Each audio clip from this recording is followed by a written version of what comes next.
Ang intense ng mga kaganapan ngayon sa abot kamay na pangarap sapagkat ikakagulat ni Annalyn ang sasabihin ng Lolo Pepe niya kung bakit siya ang napili nitong bibigyan niya ng mana.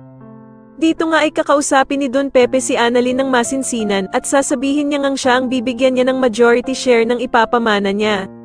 Samantala ay mapapapayag naman ni Justin ang ama niyang si Eric, dahil sa Pasko naman nga daw kaya naman ay meron siyang ibibigay kay Giselle, na siguradong pag nakita daw ito ay tatamaan siya ng sobra. At dito nga ay sobrang lungkot na nga ni Giselle dahil sa inakala nito na hindi na siya sisiputin ng anak niyang si Justin.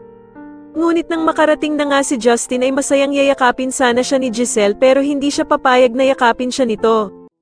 Dito nga ay may biglang ibibigay na ipit si Justin sa ina niyang si Giselle na binigay daw nito sa kanya noong bata pa siya. Kaya naman ay masayang sasabihin ni Giselle sa kanya na siya pa nga daw ang nagkabit nito noong bata pa si Justin. Pero ipapamukha ni Justin sa kanyang inang si Giselle na nagpakilala ito sa kanya bilang Tita Giselle. Kaya naman ay mag-iiyak si Giselle at sasabihin nga nito na pinagsisisihan na daw niya ang lahat ng nagawa niyang ito kay Justin. Samantala matapos nga ang ginawang pag-utos ni Don Pepe kay Kin ito para hanapin ang kanyang apo, ay malalaman niyang ang buhay pa ang anak ni Giselle.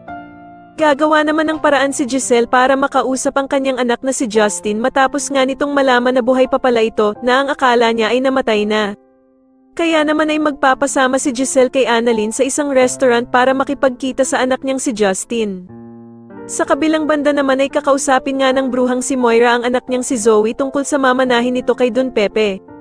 Sana nga daw ay hindi pa nakikita ni Don Pepe itong si Justin, kaya naman ay si Zoe pa din nga daw ang tanging tagapagmana ng mga tanyag.